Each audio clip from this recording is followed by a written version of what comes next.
There's an invisible force field that protects pretty much everything you do online. It's like this silent guardian for all your secrets. So today, we're going to make the invisible visible. Let's dive into the pretty fascinating world of cryptography. I mean, think about it. From the moment you check your bank account, to sending a quick message to a friend, or even just streaming your favorite movie, cryptography is right there, working in the background. It's the reason we can actually trust the digital world. So the huge question is, how does this invisible armor actually work its magic? All right, to really get how it works, we first have to understand what it's trying to do. See, cryptography isn't just about keeping things secret. It's really about making 4 fundamental promises that let us build trust online. You can think of these as the 4 pillars of our digital security. So, first step is confidentiality. This is the big one, right? The promise of privacy. It's a guarantee that if you send a message, only the person you sent it to can actually read it. If anyone else gets their hands on it, all they'll see is a bunch of scrambled, totally meaningless data. It's basically the digital version of a perfectly sealed envelope. Next, we have integrity. This promise makes sure that the message hasn't been changed or messed with along the way. So going back to our envelope analogy, this is like the unbroken wax seal. It's proof that nobody has opened the letter and changed what's inside. What you sent is exactly what gets received. Then there's authenticity. And this one is so important. It answers the question, am I really talking to who I think I'm talking to? It verifies that both the sender and the receiver are who they say they are. So you're not just getting a sealed envelope, you know for a fact it came from the right person. And finally, we've got non-repudiation.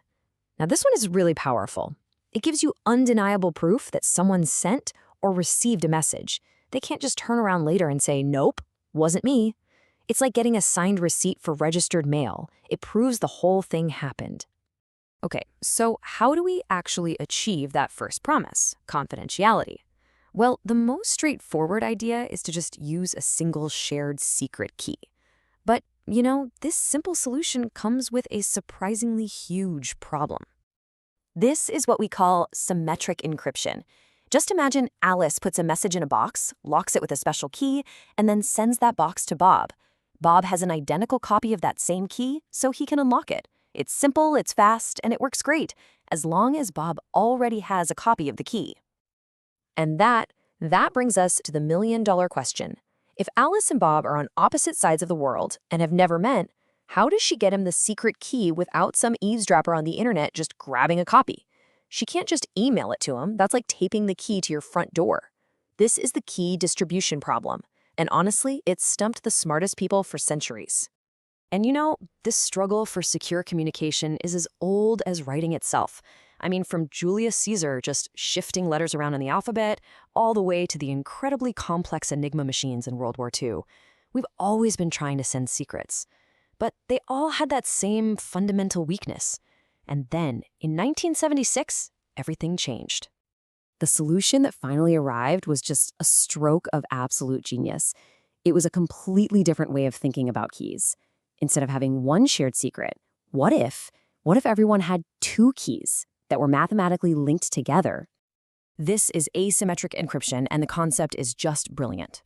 Everyone gets a pair of keys, a public key, which you can share with the entire world, and a private key, which you guard with your life.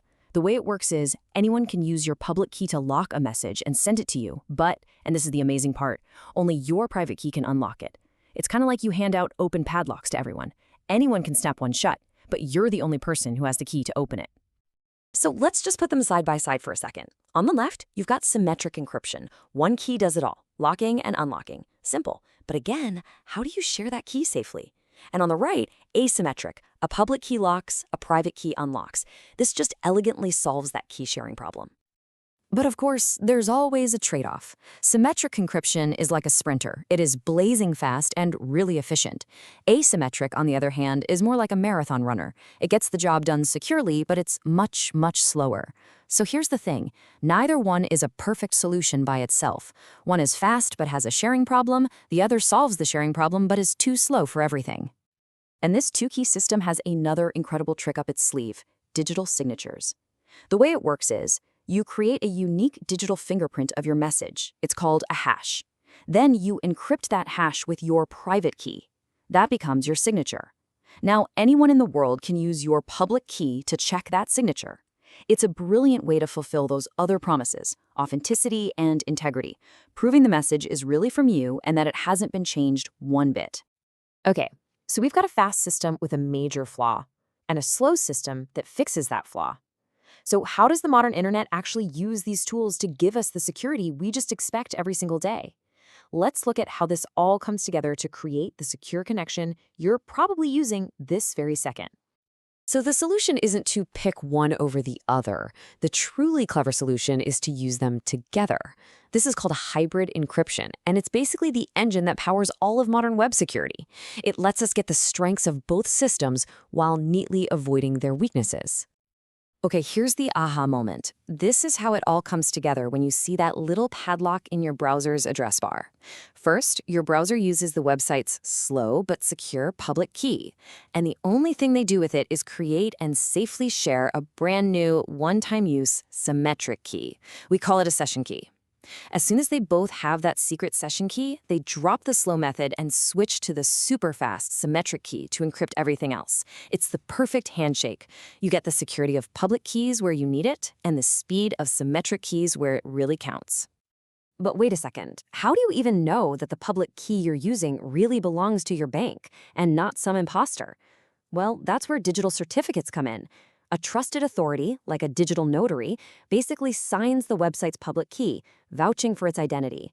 That certificate is what gives us the confidence to start that secure handshake in the first place. So, from secret messages all the way to the entire global economy, cryptography is the invisible armor holding our entire digital world together. It's this beautiful mix of ancient problems and really clever modern math. But the quest for secrecy? It never really ends.